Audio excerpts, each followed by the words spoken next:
What is this? Check the expiration date. It's in Chinese. It's literally in Chinese. The Chinese use the same numbers. Yeah, that's true.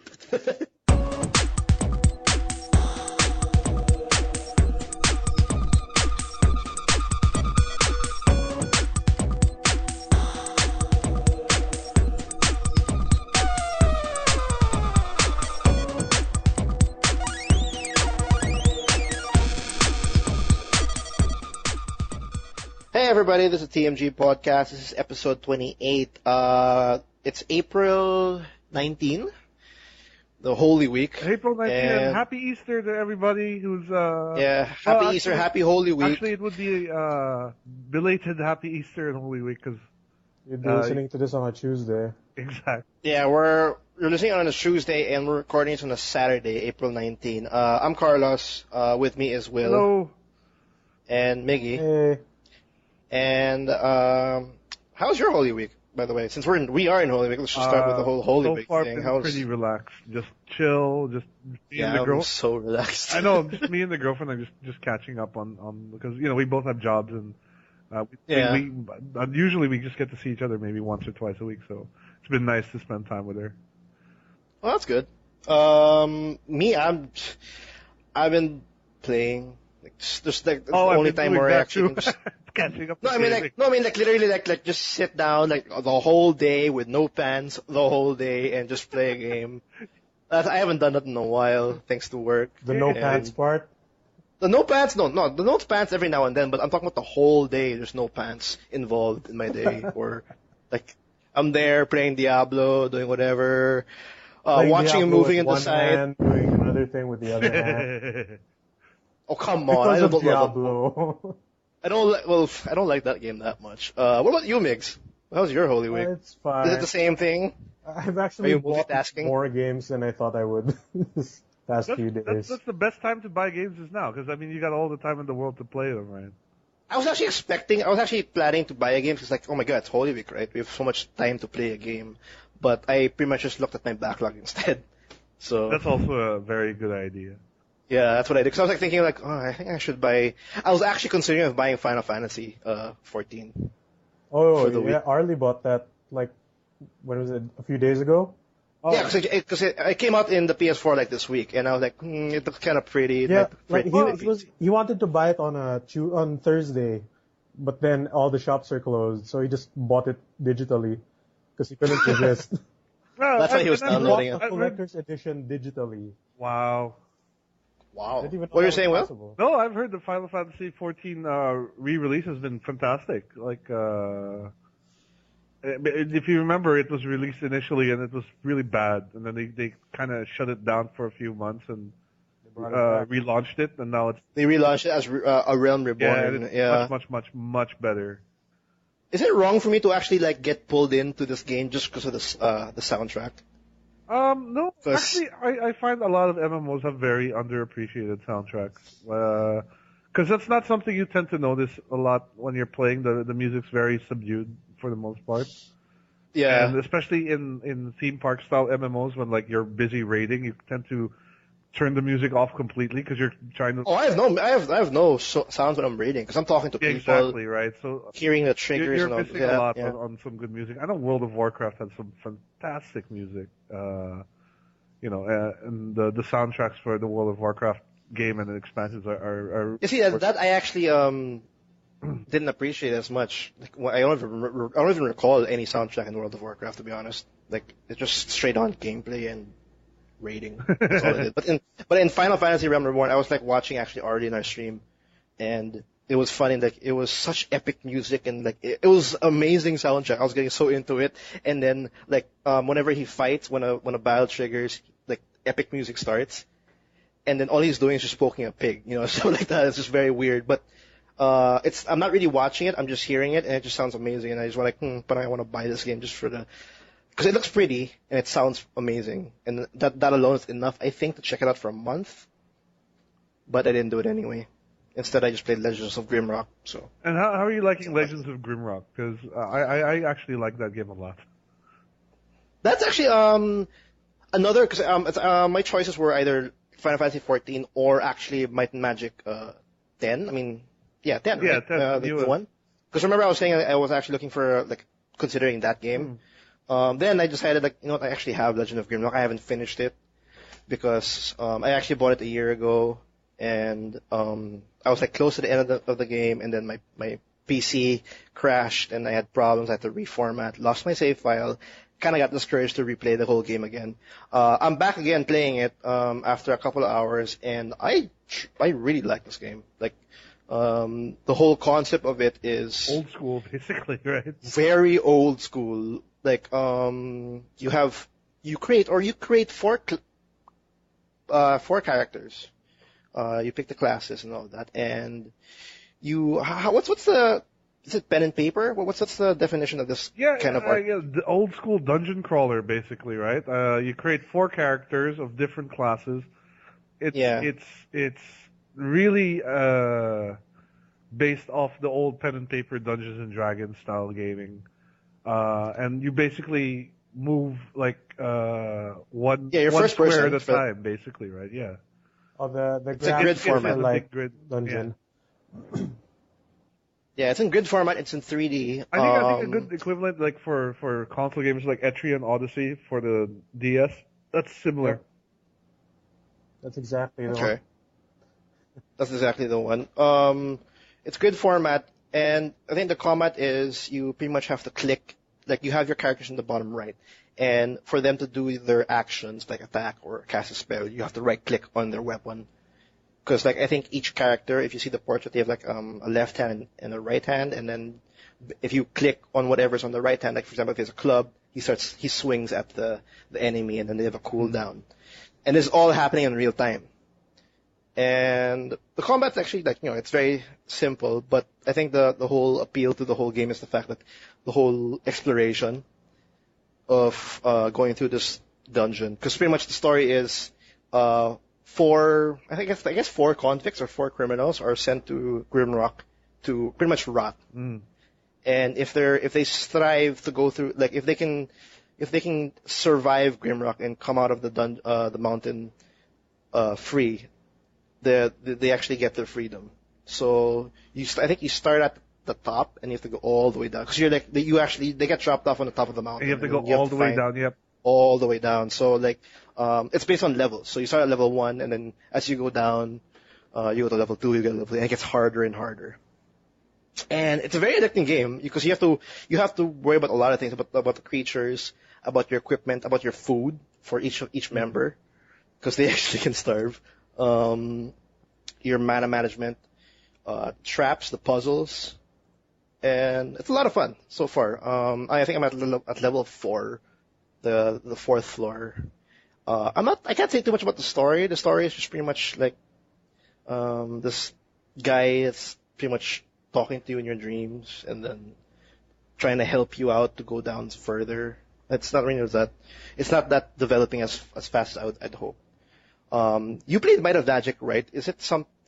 Might of Magic is more deep. Cause Might and Magic, the thing is, it's not just in the dungeon. It's also you have an overworld to explore as well. you actually have a town. Yeah, but it's essentially the same gameplay. Like there's no respawning enemies as far as I know. The layout of the map is always the same, but the character classes is what makes the replayability high, because you can go through the dungeon again and it's a different party, and you can try to tackle things differently. But I think ultimately, for me personally, like I tend to grok these sort of games to the point where like I will find like, okay, I definitely need to have a thief kind of character for these sections, and so I'll end up playing it through it once, and then I'll kind of have an idea of what the optimal party would be to sort of do everything, and then You test the waters first. well, not really test the waters. Like I will have. There's little incentive for me to replay it because I'll finish the game and then I kind of think in my head, what would have made this easier would maybe if I had this kind of party set up instead of what I actually had, it would have worked out better. But I because I already know that in my mind, and because the game itself doesn't randomly generate the dungeon or anything, I don't really feel the need to go back and revisit it. So I've not felt the need to replay Legend of Grimrock since I last finished it, but I really enjoyed it for for what No, it but is. because like, in Legend of Grimrock, I'm not too sure how many classes there are in Might and Magic, but in Legend of Grimrock, it's only 3. There's fighter, Rogue, and mage, basically. a Yeah. mage. Yeah, and I think the difference between these two is Legend of Grimrock actually has a positioning. Like the people in front are the ones who take the damage, and the people in the back can attack with their melee weapons. They have to use ranged weapons. Yeah, but it's the same as they can use ranged weapons or spears. Apparently, you can use spears. It's the same exactly in Might and Magic. Might and Magic has a bit more class diversity. It's like Might and Magic has, I think, 4 races: orc, human, dwarf, and elf, and then each race has its version of a tank, a thief, a ranger, and then a magic user. So, or a cleric and a magic user, a cleric and like a wizard. I don't recall it exactly, but so you can you can have a mix of different races, and like you could have all magic users, but they'd all be different kinds of magic users, you know? Yeah. It's actually pretty cool in that regard. I have to think about my positioning. I'm not too sure about the positioning, because in Might and Magic, if someone attacks me from behind, the people behind me will get hit. Because I think that's pretty cool. Like if a spider hits me in the back, my mage and my rogue gets hit, they get injured. If whoever attacks me in the front people gets hit. And the side, I think both of them get hit. It's positioning matters, and I think I like that kind of part in the game. I think I'm 3 hours in Legend of Grimrock. I'm definitely gonna play more. I hope I can finish it this time. I think it's a good 10-hour, 12-hour game, I think. Yeah, it seems that way. It's a good long game. I mean, and depending on how the random rolls also play a big part in it.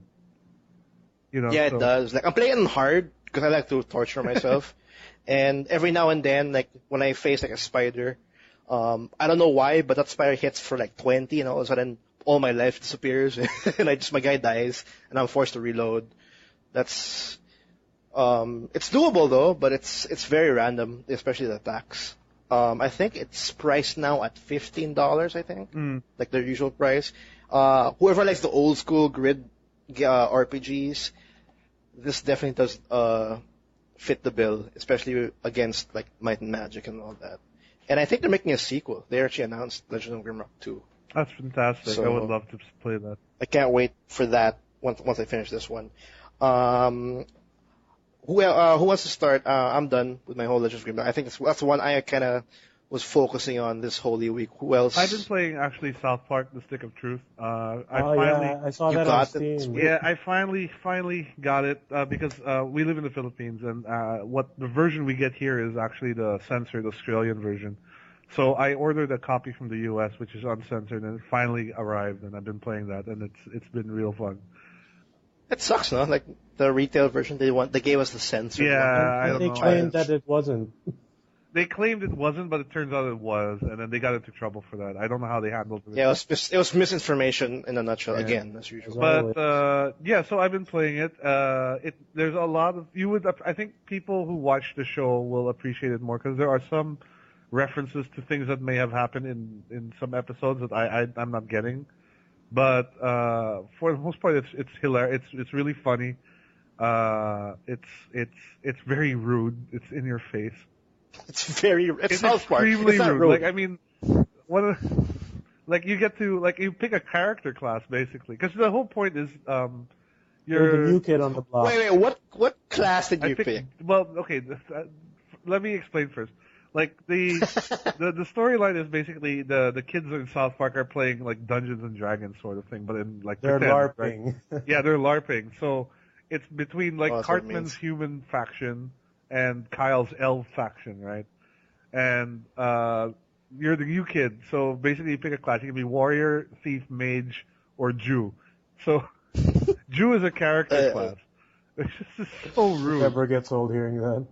I'm telling you, every time I hear or people talk about South Park, I ask the question, what class did you pick? I picked a Jew. Like, everybody's Jew right now. Yeah, who would have picked a Jew? That's why I asked you as well. Like, what, you went Jew as well? I did, because, I did, because I was like, what the heck is a Jew character class going to do? So they have, their abilities are really, like, they have, jujitsu and, yeah, I saw that. Ah, that's amazing. Like their ultimate's like something like the plagues of Egypt or some shit like that. So Oh, Yeah, really? so you get to summon toads and crap. It's really funny. Yeah, So in a nutshell, this is an it's a RPG at very heart. light RPG.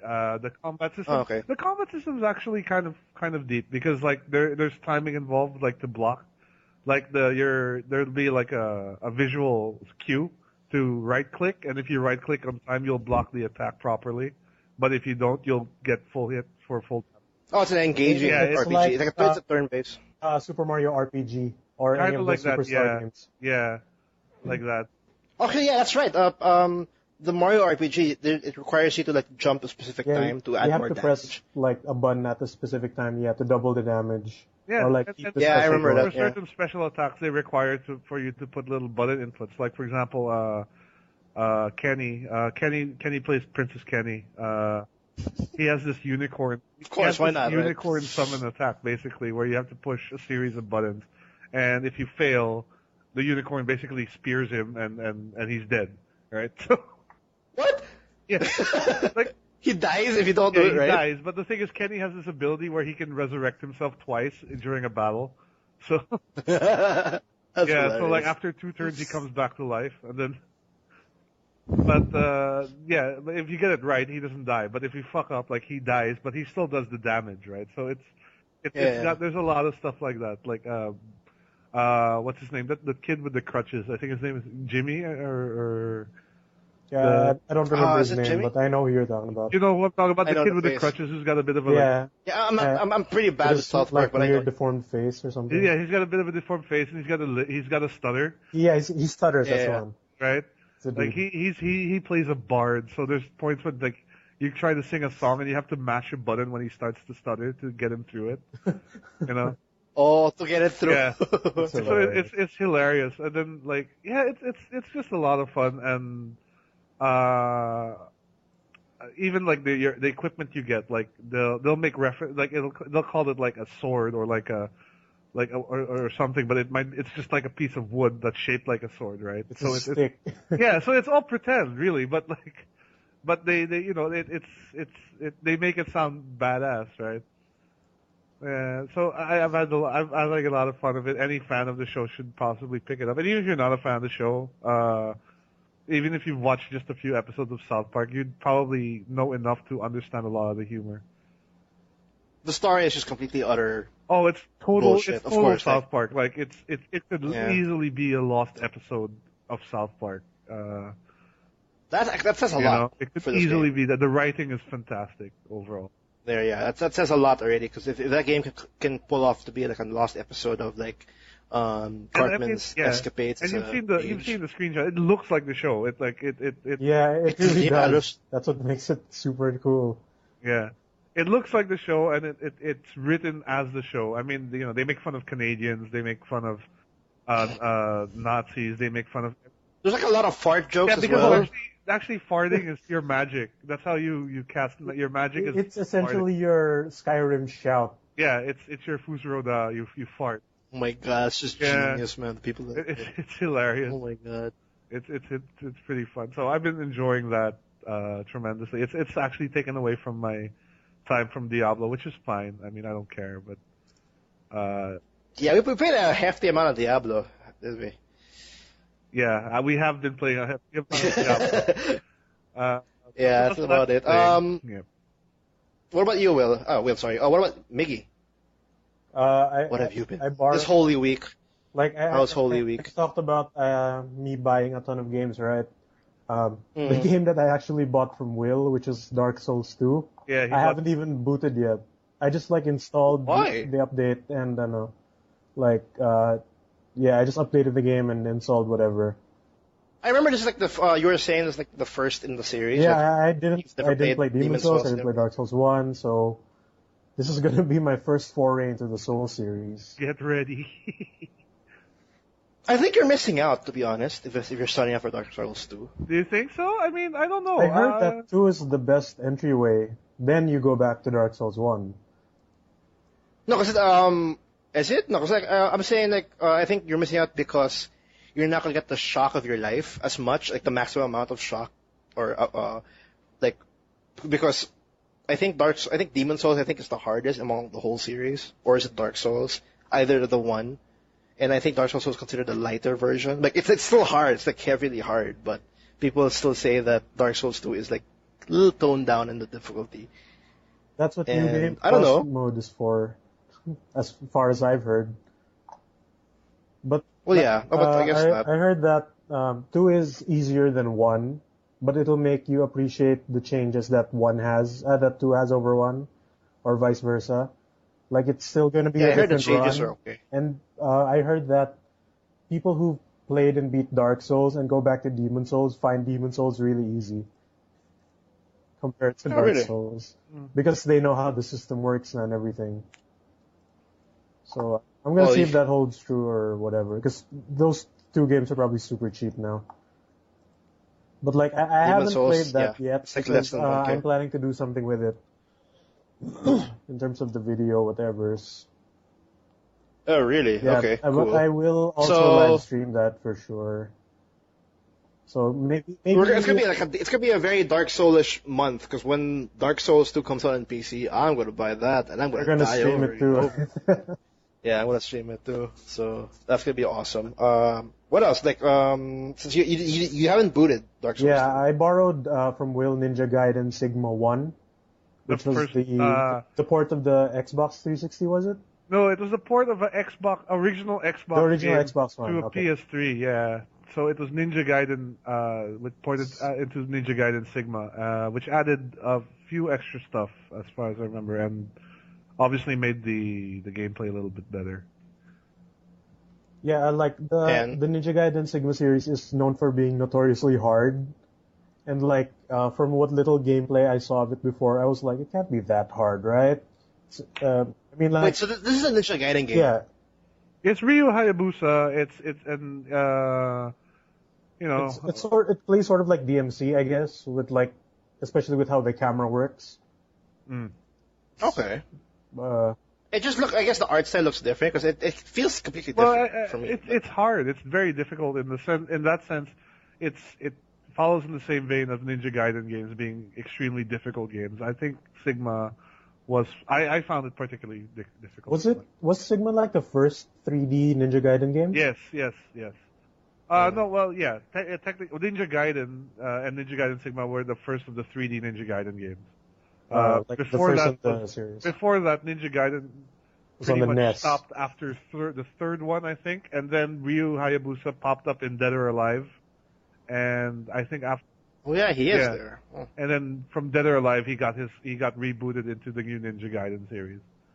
And then now currently we have Ninja Gaiden 2, Ninja Gaiden 3, and then now there's Ninja Gaiden Yaiba, which is like sort of a spin-off thing already. Yeah. Okay, so how? So like like my understanding for how hard Ninja Gaiden wasn't very clear, and the only game from that series I played was the demo of Sigma 3, which I found controlled like well enough naman. So what makes this game like hard for me is like it's not bullshit hard na it hits you with like a ton of broken mechanics and etc. Cheap deaths. Yeah, it's more like your control over Hayabusa, because he's so stiff. Like, you know how in God of War you can just spin the control stick and he'll spin around like an idiot, right? Yeah. Or like in most character action games, it's that fluid motion. With him, it's like he kind of jerks around depending on which direction you press, and he doesn't turn like as fast as you'd want him to. Couple that with not being able to change direction while attacking, and the same goes for jumping. So essentially, you're fighting against the controls. Yeah, like initially, you have to really get used to it, because like the enemies will not hold back. Yeah, you can die at the start. I don't think it's to say the controls are bad, but not bad. They take a while to get used to. Yeah, like there's a different type of precision that you need to it's learn. It's not as intuitive as it could and like be, the game doesn't tell you what to do. Yeah, like it doesn't even tell you what buttons match what actions. Like it just says press the attack button, but doesn't say what button it is. Or like there wasn't even any options. Oh, really? It doesn't. It just says press attack. Yeah, like, and I couldn't even find like an option menu telling me what the controls are. So like when it told me you can use magic, I'm like, how do I do that? I'm pressing all the buttons and what the fuck's not working? But shake the controller to increase your magic. Like, it's not coming out. I'm getting. You can shake the controller? Yeah, What? no, you have to remember DualShock 3. this is one of the first PS3 games, so they were trying to push the DualShock like a lot back then. Oh, the Y, Z, whatever Six-axis, axis. yeah. The 6-axis, yeah, the Y axis. Yeah. So, okay, so it's stiff controls. How's everything else about the game? Like, is it? It's hard, I guess, if you like slack off and like don't watch your health, and like if it's not in your habit to block a lot. Yeah. Because you know, like how in Tekken, when you get hit by certain attack strings, you can like block the final hit, even though you're getting Pretty comboed, much, right? yeah. You can Yeah, also eventually do that it just in stops. Ninja Gaiden. Like you get slashed once, and you can most often block the second one, and the ones to follow. Mm-hmm. But if you don't, you're just gonna get killed. So you have to pay attention. You essentially have to figure out your attack strings as well, because like it doesn't tell you. And even when you get new moves, it'll say that you can combo using this string, but like, sometimes it doesn't seem to work. So I don't know if there's like a prerequisite to your. So it just sounds like there's a huge learning curve. Yeah, in terms of it's like a lot of self-discovery and practice, because the game doesn't. There's no hand-holding in this one. I heard nga that Segment 2 on the PS3 has an option that lets you turn down the difficulty, like in the pause menu. While the It's that original hard. Ninja Gaiden 2 did not have that, the Sigma 2. It becomes a turn-off. I don't know why, but some people like when it's too hard, they just want to put down the controller and just like, get a cup of coffee. There's actually a whole culture now when it comes to super difficult games in a way. Like that's sort of become a bit of a thing. Like Super Meat Boy. I don't know if you ever played that. That's really hard. Yeah, I love that game. The Demon Souls, I love that game, Dark yeah. Souls, Ninja Gaiden is another one. Like I think that's a thing now where like these super hard games are sort of becoming in vogue in a way. Yep. I think the reasons why is because we have so many Stupid easy dumb games, right? Yeah. Yeah, where they're literally holding your hand, like patting your sweat away on your head or anything, just like no stress whatsoever in playing your game. That's how the games came out in recent years. And now, Demon Souls come out or Super Meat Boy comes out, and everybody's like, oh my god, it's an amazing game, because no, it's been a long time since a game like constantly punishes you over and over, and then in every corner they just want to kill you. Like it becomes more of a shock all of a There sudden. are some games that like when you die, it's your fault. Like it's your fault, and not like the game's fault or mechanics' fault. Yeah, actually, like when it comes to the very difficult games, for me, on difficult games, when you die and you don't feel like to blame the game, you feel like blaming yourself because of what That's you a did. good game design. It's a good game design, because like it's a different topic when you're pissed off, you're frustrated from the death because the game wasn't doing what you were planning to do. But if you die and then all of a sudden you're like, shit, if I dodged that way, I would have, like you start to blaming your actions, and then it's actually more fun that way, because you're learning on why you died and how you're gonna improve yourself when you encounter him again or at a certain stage. Same with for example, like FTL. Because you'll die in that's that game. also you'll die that over and over. There's no hand holding and all that. It's a rogue type game, and if you just forgot to put one guy on, it's very. I guess the one thing I like about hard games is the fact that you are forced to like learn and get better. Just get good. And I think that's Just get yeah, good. and not get lazy. No slouching. And I'm not too sure. I've never played any Ninja Gaiden game, but is it something to that point as well, or does it come out more of like I need to get better at this game, or is the difficulty like it's just frustrating already that you kind of don't want to learn anymore? But like I wish the game told me a little bit of something like my attack strings or the controls, because I had to figure out like how to do magic, and I wasted like 5 minutes reloading my save because I used up recovery items to figure out how to use magic. Because I think like Dark Souls is actually, because Dark Souls, it doesn't really tell you. It tells you like exactly what to do, but it doesn't teach you like how backstab works or where to get the magic and stuff like that. It's also like self-discovery. So I guess it depends on how much info you give, I guess. Or how much the game puts out, like how early. Yeah, how early or Because like how. in Ninja Gaiden, the moment you start the game, there are 3 ninjas running at you. And then it tells you like, oh, you can press the attack to slash. Then it tells you how to block like 3 rooms after. Wow. Okay. So like I figured that all out, man. Like stop telling me, game. So wait, do you have a big idea on why? Because this game's actually getting a bad reception. Like so Which game? This game, the Yaiba. Oh, Yaiba? Yaiba was made by a different team, and Yeah, we're we're not talking about Yaiba. We're talking about Oh no. What are we talking Ninja about? Gaiden Ninja Gaiden. Sigma. Yeah. Sigma 1. Yaiba was a different team altogether. It's a spin-off. It's not on the same design as the other 3D Ninja Gaidens. The other 3D Ninja Gaidens all kind of have a similar design in the sense that Yaiba is more like Final Dynasty Fight, Warriors, I guess. Yeah, Dynasty Warriors. Like you fight hordes of enemies, and you wail on them long. And I think the point Yaiba was like it's just boring. Like Yeah, it's not. because like I watched like 30 minutes of gameplay, and like after 3 waves of enemies, I can already see how it gets boring. Repetitive. Because you fight like zombies in Russia. Zombies. Yes, you fight zombies. In Okay, Russia. why not? Why Because not? No, Ninja why Gaiden- not? We like We zombies. like Russians. We like zombies. Let's put them together and ninjas And give a ninja a bionic arm, because why not? This is kind of off topic though, but I actually saw a picture of like the president of Russia riding a bear, shirtless, through a river. That has to be Photoshop. Like I'm sure Putin. that's Photoshop. Yeah, I know, but I can count the pixels. it's amazing. Like when I saw it, I'm like, Well, that's Yeah, because Vladimir Putin's sort of a badass. I mean, like that guy was a former KGB and everything. no, I know. I'm just like when I saw that, I'm like, I can imagine him actually going to Ukraine with with a bear, shirtless, In leading the his cold men. snow. And why not? He's badass enough, I think. I don't know, sorry, off topic. Last thing about how like easy games are nowadays. You know, in like the newer Super Mario games, like the new Super Mario Bros. Series. That's very easy. It's not really that easy. Like you die a lot. Not easy, but you get a lot of life. it's not easy. But there's actually I'm not too sure if this is what you're talking about. There's a feature where it gets like the you can super actually, guide. yeah. If you die Yeah, I think 20 times, the game will ask you if you want to enable super guide, which means which essentially is they'll summon a character, then they'll run the stage for you until you decide to press a button and jump in. Wow. But he can beat the stage for you and clear the level.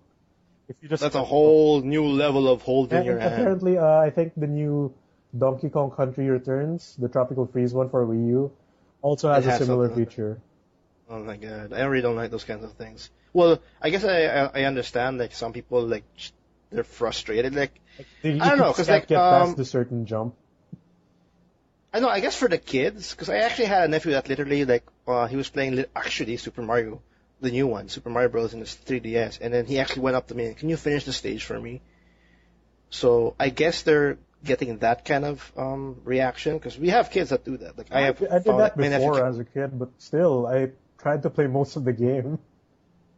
Yeah, so I guess, like, if it's there, like, if you want to use it, fine. Because it doesn't really, does it force you to use it? No, really it doesn't force you. force you, but like the prompt appears before you start. Yeah. Well, I think the Super Mario, the other one, I think there's another game where if you die too much, like on the start of the stage, a block appears, and when you press, you get a star right that's off the the new bat. Super Mario. You get like the silver star, or something. Which Or like you get or a certain power up to start off with, like to make a little bit more that's of the an new Super Mario. You get advantage. a silver star, which makes you invulnerable to everything, and it cheapens the game. I remember what's his name, the partner of the AVGN, motherfucker Mike. I think that's his name. What? Nice. Yeah, he was saying Okay. that he found that he loved the game, the new Super Mario game on the Wii U, but he felt that the inclusion of that cheapened the experience altogether. Because, I mean, let's face it, Mario, it's not exactly a difficult game. It's really not that difficult at all. So it takes away a lot of the challenge by just including that. Although I think that the new Super Mario Brothers games actually get really hard, like at a certain point. But it's not impossible to beat. It's not, well, It's like you get like 100 lives easy. Yeah. And I it's not that think hard. like, And if you lose lives, you don't lose anything. You just get 5 more. yeah, like there's no real game over. And There's really no game over. I think Like, before the super guide actually appears, like, or the silver star appears, like the game will give you certain power-ups when you start, like a mushroom, a fire flower, or whatever at the start of the stage. and then it's more of an advantage thing.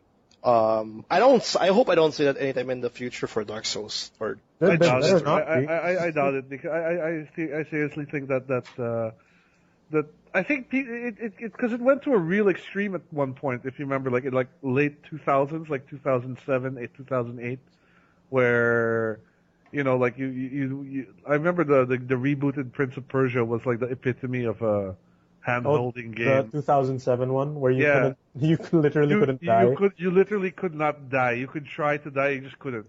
Like, I mean, it doesn't even like when you fall in a pit, it doesn't even black out the screen. The new lady character who has like magic will lift you off magically rescue you, yeah. and bring you to like the checkpoint. It was sad too because I really liked the design aesthetic of that Prince of Persia. I thought it was beautiful. Yeah, the art's but it was just so it held your hand so much that the game was just not challenging whatsoever. it just ruined. And well, to some extent, that's still happening now. Like even with let's say Call of Duty. I mean, there's the checkpoint system there is to the point where, and it's become very common. I mean, checkpoints are so commonplace that even if you die, you're never too. You actually progress. You're never too far back from where you died off.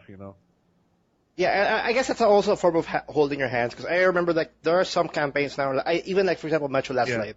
Like there are some campaigns where you're moving forward, it's very hard, you die, and then you restart right to the checkpoint, and then you try it again. You kind of got farther into that point, but then you've encountered another checkpoint, so technically you've already progressed. But you die again, but you already have a new checkpoint anyway, so technically you're moving forward. So and that's mostly seen in most FPS games now. So even if it is very hard and all that, you're still going to move forward eventually, thanks to its whole checkpoint systems. Because I guess they wanted to limit the whole like one stage, you go through the whole thing and you're at 95% of that stage, and then you die, you go back to the start. Like even Ninja Gaiden Sigma does the checkpointing thing. Like when you die, it just puts you to the previous room with no enemies. Or like a room or two before. As long as you were in a room with no enemies, it'll reload you there.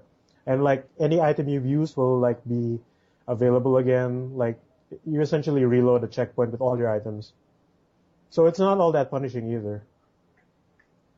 There are also some games also that I think this is Call of Duty or maybe other games that if you die too much, like when the game blacks out and restarts, there's actually an option. Do you want to lower the difficulty level? Oh yeah, there are some games like that. Yeah, so I don't know. I guess the company's like they don't want you to be that frustrated over your game or over their game. To be honest, like it's just a thing that they do. And I guess when Dark Souls and like games like Ninja Gaiden come up, like oh god, it's a refreshing thing, because there's some people that just want that challenge, that they just want that punishment. Yeah, and like there are some games that give you no checkpoints, like GTA 4. I did not like that part of GTA 4. I never played GTA. Like you're playing a mission for 10 to 20 minutes, and you're at the very end, and it's like some bullshit chase sequence that you can easily fuck up because of GTA physics. Then you have to do the whole thing again. Yeah. I know what you mean. I actually remember that GTA 5. Like everybody was like saying, like they were all saying, thank God they finished the checkpoint. Because like 4 was so bad because of that. And you know how bad the driving in 4 is. Like the roads are made of butter and your wheels are made of ice. Should we get some news? I think. Oh yeah, let's dump into the news. Really, we actually have a fair amount actually. Nothing much going on this week. A few announcements, there were some cool ones. I think we didn't catch everything that came out of PAX also, so maybe we can cover a bit of what we might have missed. Yeah, PAX came out. It happened last week. Came out. We covered a couple. We already mentioned like Borderlands has a new game and all that. I think the big one that came out out of the end, at the tail end of PAX was that 2K Games announced a new Civ game. Yeah, Civilization Beyond Earth. So this is actually going to be Civilization in space. Space. In space, It's awesome. Which is It's cool. an awesome Yeah, idea. I mean, because a lot of people know Civilization has one of the victory ways to win is to building a rocket ship and going to space. So this is sort of the extension finally of there. that. Yeah, It just feels like it actually sounds perfect. It just sounds like a sequel. it does. Like, And when you finish I'm your actually game- wondering though, like, will you still be picking like Romans and Babylonians and like that in space or no, I think you play. When they announced this game, you're playing as just humans. okay, so it's just humans. You're not playing anymore as the Romans or the.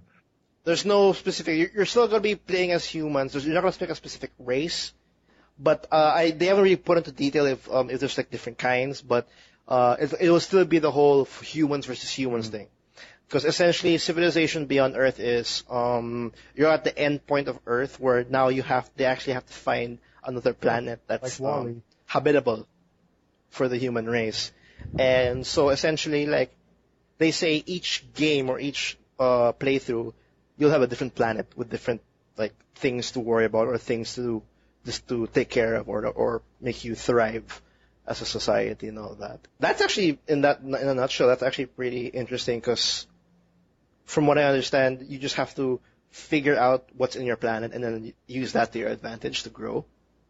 There's like some aliens, but you don't play as an alien though. There's no like alien race that you play. There are 3 ways to win in this game. There's actually purity, harmony, and supremacy. So there's still different ways to win in this game, and there's still war. So it's still technically Civ. There's like they have like alien it's Alien racism. it's hard. No, it's like alien elements. Like you have to like there are like certain like terrains that you have to figure out if it's going to be beneficial for your civilization. They didn't really go deep into Or the like whole idea, space but habitats or something. yeah, like there are alien races that you have to figure out if they're friendly. I don't know if this would be or I'm not too sure if there's like a threat or something like that, but there are different kinds. But the combat or the gameplay in itself is still Civ or Civ 5. It's still a hex. Which is fine. I Hex think grid, I like hex Civ grid. 5. I like Civ a lot. So I mean, I think that system will work. Yeah. And I think it fits perfectly to move forward in the Civ series. I didn't really put into detail about the 3 ways of winning yet. Like supremacy, obviously, is like for war. And the other 2 they haven't put into detail yet.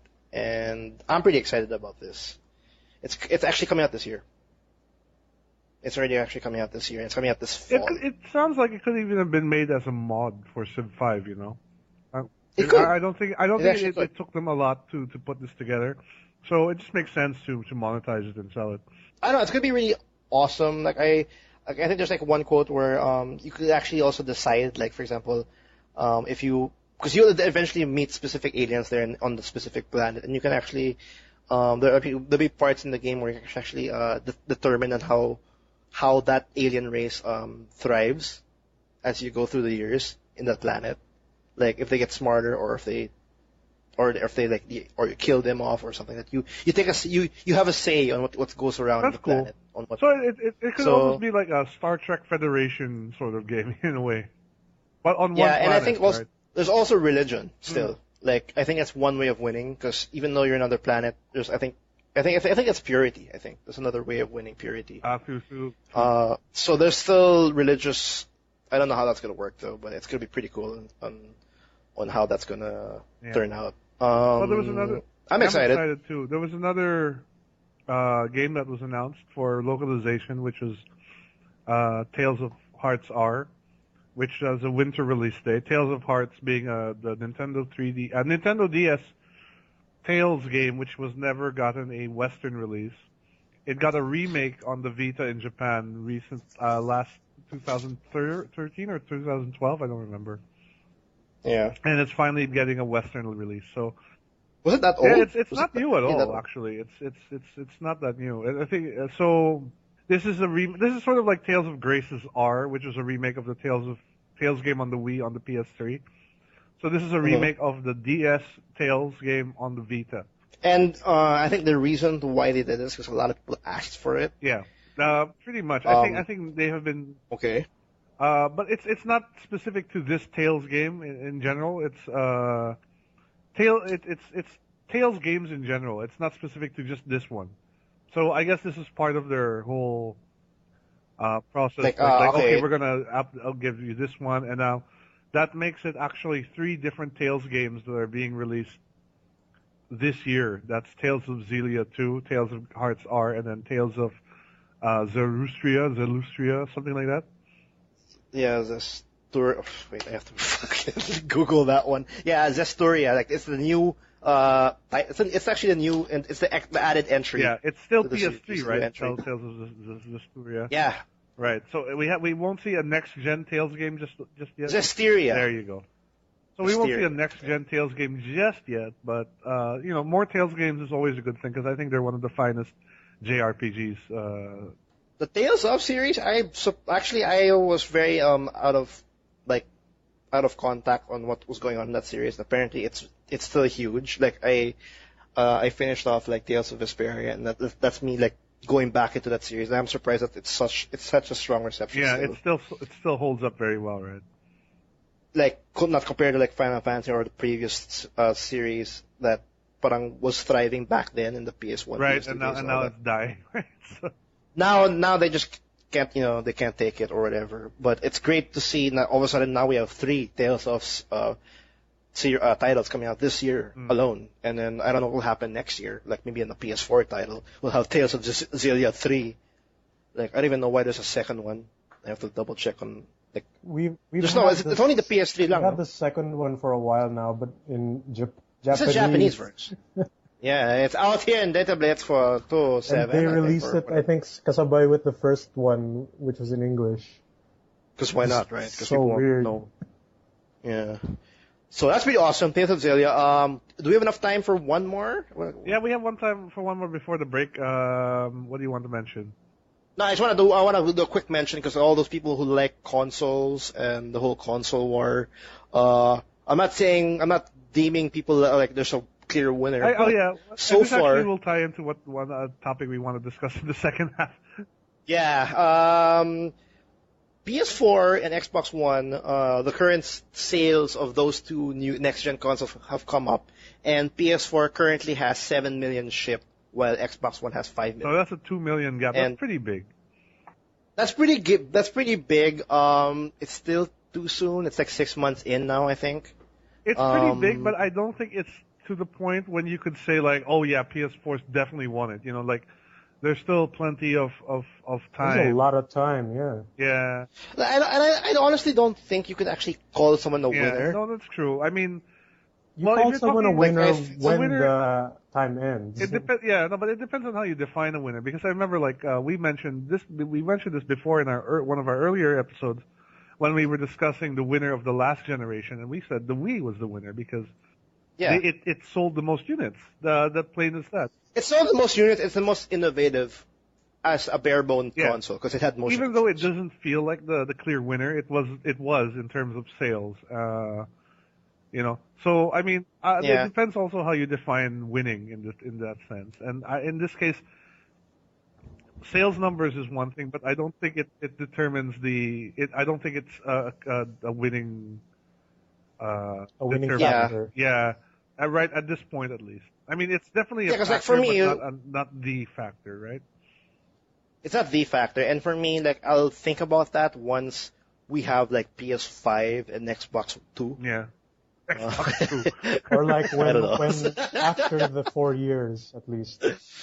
Yeah, or after because we're talking about 5-6 years down the line. Because we started talking about who was the clear winner of the previous generation once the Xbox One and the PS4 came out. Like that was like a clear 6-7 years. Exactly. I mean, PS3 came out 2006, I and don't we started. think so, naman, like previous gen, because like the Wii outsold both tremendously, like in the first 3 years. Then we already got a clear winner. Only then did like the PS3 start to catch up. Yeah, but by that And then point, at that point, the Wii sales started dropping down. But overall, But they're the Wii, still leading. the Wii had such strong sales that it just So couldn't be. at least couldn't- in the nothing could previous stop. one, in terms of sales, the Wii was the clear winner. Actually, It's well, if we were to weird. think about clear winners about consoles, like sales is one part, innovation is Yeah. one part, Yeah. and the variety of games is another. There's Because so no much matter stuff. what, for you're me, it's you're the investing. games. Yeah. It's Yeah, because that's one aspect. Because the reason why you're investing on this console is because you want to play X Yeah. games. That's the at reason least why. for most people. So those are the four pillars for me on how to gauge a clear winner if I really have to. I don't think we Yeah, we I don't do. think. I think picking a winner is very. It's very Fanboyism, fanboyish, which we'll talk in the and- second and half. that's Very something that we one-dimensional. want to discuss in the second half for sure. Yeah. Well, that's it for the first half. I'm gonna cut it now so that we can prepare for the second half. In the second half, like we said, Talk a little bit about the whole console fanboyism. war. Yeah, we'll talk about fanboyism because there's a pretty awesome article. Like a doctor actually talked about the fact that you can actually fall in love with a specific You can fall in love with a box. brand. Can I say brand? Can I say brand? Like, Well, it's not we'll really talk about it console, more, yeah. but essentially the study shows that chemically fanboys are in love with their consoles, which is kind of controversial. So we're definitely Yeah, so we'll discuss about And, Fanboys are crazy, man. Literally. we'll take a quick break and literally seconds. We'll take a short break and we'll be All back right. in a bit. See you guys. Thanks, guys.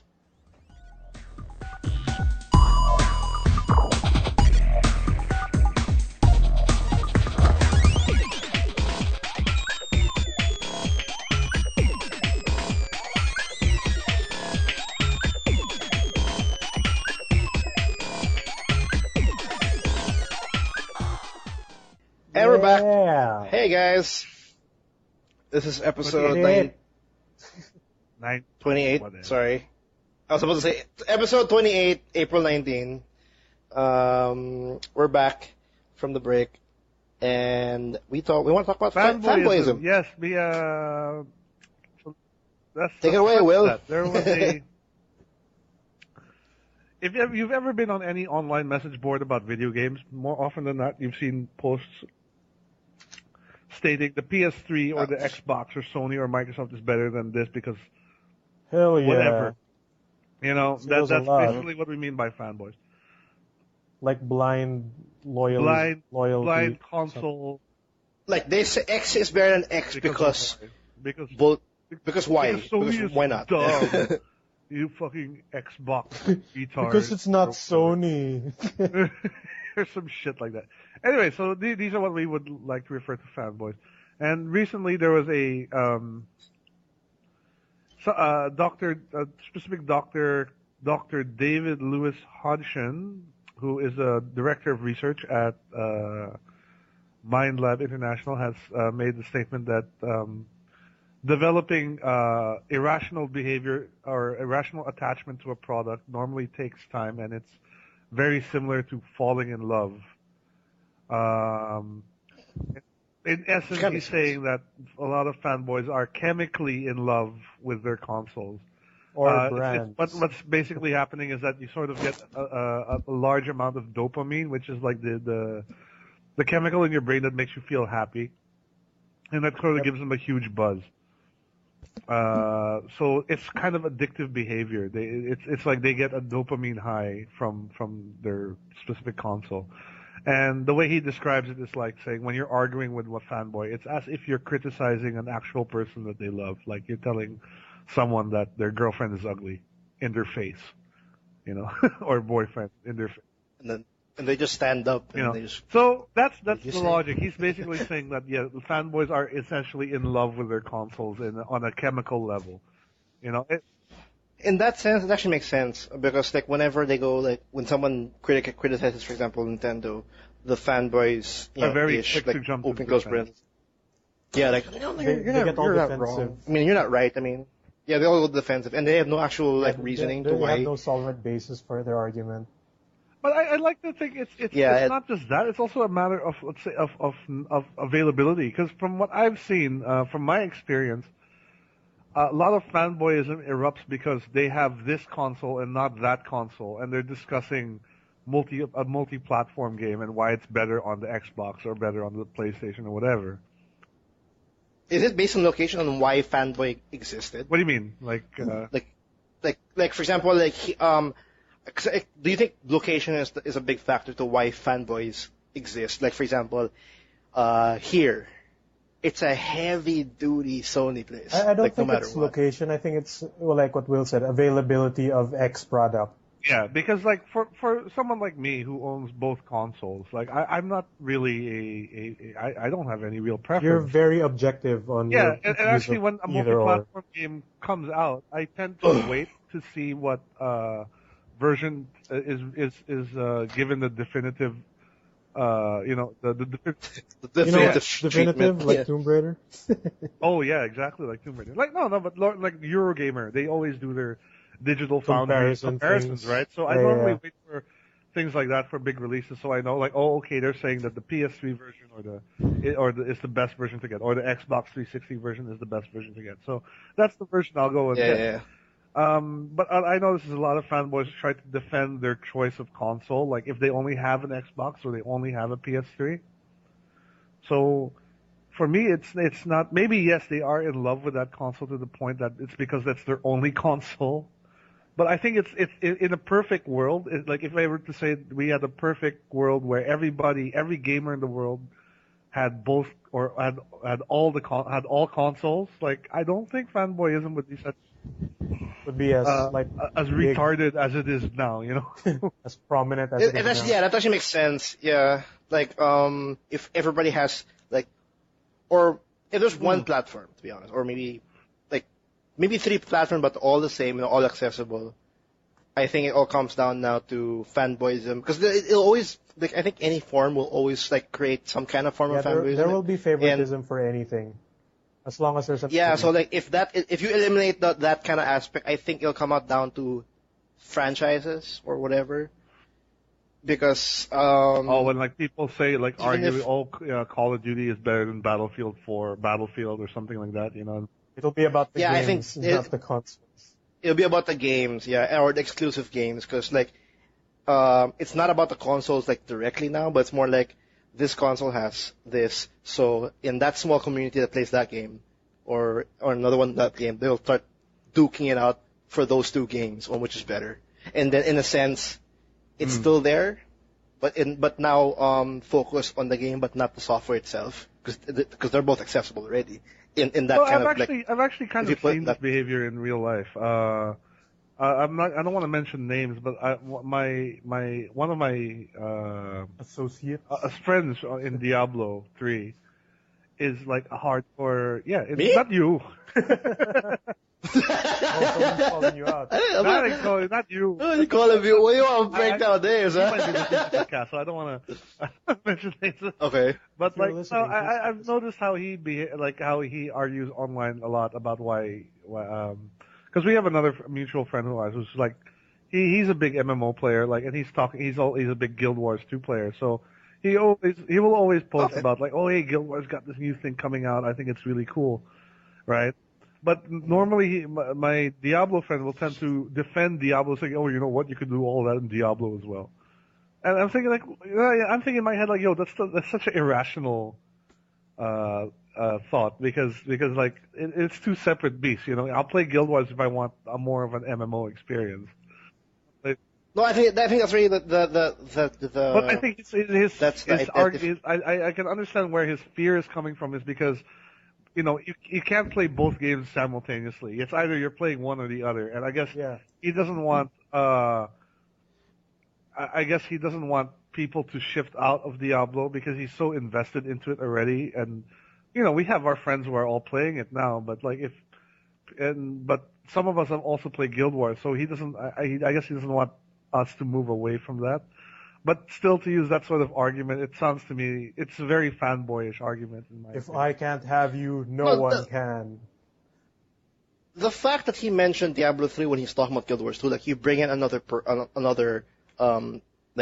beast or another game into the conversation, that's already a big sign of fanboyism, I think, in some degree, because like we're not talking about Diablo 3 and Guild Wars 2 and Diablo are two different games, two different genres. Yeah. Let me see if I can actually find that conversation, because it's on Razer. It's actually quite an interesting discussion. I thought it was. It's for research. Yeah. Let me see if I can find. Well, keep going. I'll let you guys know when I find it. So. No, because that's for me, in terms of fanboyism, when I think the only connection between in that topic, the only connection is that they're both online games, and we're talking about, hey, there's something new with this part, on Guild Wars 2, and all of a sudden he brings in Diablo 3. It doesn't make any sense. Why would you bring in Diablo 3 when I'm talking about Guild Wars 2? You just feel offended because you're talking about something else. As opposed to, it's completely two different things. As opposed to comparing the Call of Duty to the Battlefield, where they're both first-person shooters. Yeah, and then you're talking about, and I don't know, that's another, I don't even know if I want to touch about that FPS crap, because it's very aggressive, the Call of Duty fanboys and the Battlefield that's very, very fanboys. aggressive. They're very aggressive. And I don't understand that, because I think they're two completely different games. And they're both two games, and they're not supposed to be compared to, because one's supposed to... I would disagree with that, because EA clearly built Battlefield 4 to compete with Call of Duty. Yeah, sure, but for me personally, I like Battlefield for this reason, and I appreciate Call of Duty for those other ganyan reason, like the arena style versus the team-based, a bigger map style. Right. Yeah, because I pretty much when I played both sides, and I get different you get different different experiences. Yeah. Sorry, I get different satisfaction, different experiences, and because Call of Duty, I get more of a run and gun, quick matches, quick, fast, solo wolf kind of games, and sometimes I'd like to do that, but sometimes I'd like to also get into a helicopter, bring in my couple of friends, and then just kill everything. Yeah, and that's a completely different. Megalodon's a whole different beast. That's another different topic for another. What's that? Yeah, but that's team play, and that's a bigger scope of things you can do. So, and that's another thing. So I can't put it all together because it's giving us two different satisfactions, and it'll be understandable if Call of Duty, if Battlefield was given the whole run and gun solo, quick experiences or quick multiplayer matches. But it's not. I think it's the same as when you say Guild Wars 2 is giving me this, whereas Diablo 3 is giving me that. And I think your friend is associating it as the same thing because he mentions it it's this Diablo 3 does the same anyway. It completely out of context. Yeah, out of context, assuming that it's the same thing anyway. So I will dump this and kind of defend it when you don't have to. Yeah. You know what I mean? So I think it's the same. In some retrospect, I hope I'm making some sense into it, but I think with the whole Call of Duty, you can even expand this beyond gaming, people who defend say for TV shows and movies. TV shows, they don't say oh, this TV show's way better than this TV show, or actually fanboyism is more of belief in a sense. If you even if you don't go through TV or in movies, if they just go through even branding, because technically fanboyism is actually brand for love, consoles, it's more brand love than. Yeah, because for example, if you have to go to a vending machine, you have to buy Pepsi or Coke. Yeah, I guess. It's saying it's the same thing as you want to buy PlayStation or an Xbox, but what do you prefer? I don't know. I prefer Coke or PlayStation, something like that. Preference is different from blind fanboyism. Yeah, and why do you want to get Coke? It's better, exactly. or it's rare. But that brings up a thing fanboyism tends to pop out when the party only experiences one side and not the other. They say I prefer Coke. I think that's heavy duty fanboyism when you haven't tasted. I like example, Coke, Pepsi. but if you've never tried Pepsi, you'll never know. And you become more of a hypocrite because you just don't know the other side, stuff like that. Which is actually comes out. That's actually. I think that's where fanboyism now in gaming is. People bash a specific game, but they have never tried it. They don't know what the other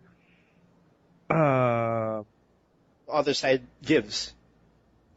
Like, I'm sure, like, if we go back to Call of Duty, I'm sure some Call of Duty fanboys saying, They've Battlefield 4 never sucks, tried blah, blah, blah. Battlefield. You've never played Battlefield 4 or Battlefield 3, and then they're like assuming, there's no context to what they're saying because they haven't tried the other side. And I think that's how bad fanboyism is now because they're not seeing the other side. People are like, for example, if the PlayStation side here in the Philippines, they don't like Xbox. When something happens in Xbox, they say hurrah. But why? Why would you want to do that? It's not like PlayStation and Microsoft are literally like they hate each other and they want to. We get mostly the same games, diba? Yeah, and so why would you want to like this out like, oh my god, Titanfall or is horrible or another exclusive is horrible? Why would you want to do that? Okay, here I found that discussion I was talking about. The first post was here. Let's just call it Guild Wars versus Diablo. So my friend posts here, still the best value for money MMO I've played. It's now at 50% off, and he's referring to this sale Guild Wars 2 was having from April 4th to the 13th to 50% off. Okay. Yeah. And then Diablo guy's like, I'd be more receptive to this, except you're trying to convince me 2 weeks right after Reaper of Souls comes out, and I can't hear you over the sound of my Thunder Fury. Fuck? And here, also, I don't know how much gaming you're getting in with the kid because the Guild Wars 2 guy has a child.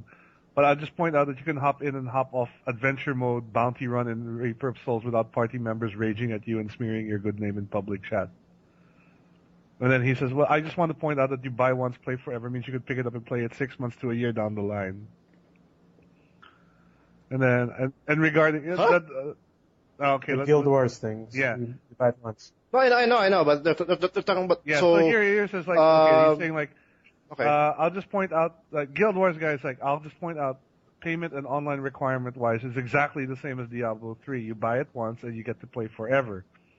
Diablo 3 guy is saying that, I don't know how much, I'll just point out that you can hop in and hop off adventure mode bounty run in Reaper of Souls without party members raging at you and smearing your good name in public chat. LOL.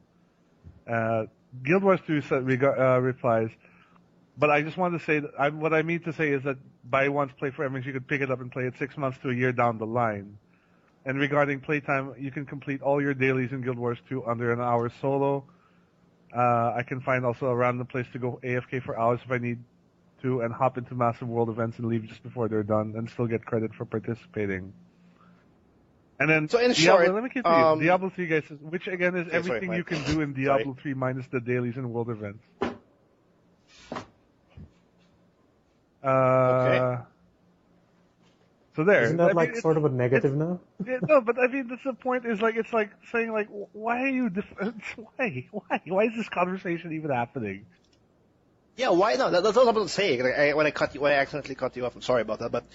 Like, what's the point of the conversation? Like, when was one party offended by exactly. the other? It's, like, I don't get it. When did it start? I don't get it. Because one's like saying, oh my god, Guild Wars 2 has an awesome, was that like, oh, okay, wow. Like, also, like, Diablo 3 has an awesome, like, expansion coming out. Like, they could just, like, well enough, like, coexist and talk about how awesome their games are, but instead they're defending on why one's better than the other out of nowhere. A little bit further down this conversation, Diablo guy mentions that he's broke because he just bought Reaper of Souls. So I think that ties in with what I said also in terms of availability and he's kind of raging against it because he just doesn't have the funds to get into it at the moment, you know. So that's. He's like, is he like more like defining his purchase, like this is reason why I think it's more of an investment. But I guess sort of that's yeah. I guess. But, I mean, yeah. it's just a weird. But that happens a lot, though. Yeah, that kind of conversation. Weird argument, though. Where But, like, I just thought it's I think a good example of the fanboyism that we're seeing. It is, and actually that kind of conversation actually happens a lot, as people don't really recognize. Like. I've actually, like, if I remember correctly, there are actually a couple that happens a bit too much, actually. Like, I've had a conversation where, like, why Final Fantasy is such a great series. Oh, the and Final all that, Fantasy fanboys are one of the one of the worst. Yeah, they're pretty tough. Like, they're these pretty. These are the ones like, who think Final Fantasy is like the end all be all. But then you have like BioWare fanboys. I've seen a lot of that. BioWare fanboys who actually like rejected BioWare now because of the ending of Mass Effect 3. BioWare, yeah. No, but who still believe BioWare can do no wrong? You know, I mean, like to them, it's like untouchable. Metal Gear Solid Kojima fanboys, yeah. Kojima fanboys, oh my god, they'll kill Kojima if they stop making The MGS. fanboys are just as big as the danger to Konami as they are an asset. You know, they have what other way? Have like BioShock fanboys. I've seen a few, like people who are like, saying it's the end all be all game ever. There's only like World of Warcraft Blizzard fanboys isn't a big one. My god, they're Blizzard the worst. Fanboys. They're the worst. Like, it's just like, whatever Blizzard comes out, the greatest that is the same genre. Ever. Yeah. It's the greatest thing ever. Blizzard fanboy. But that's amazing, because if the Blizzard's community, like, if you have one game, you have all. Like, that's how strong their community is, where, like, you have a StarCraft 2 player, but he plays WoW. Yeah. He has played Diablo.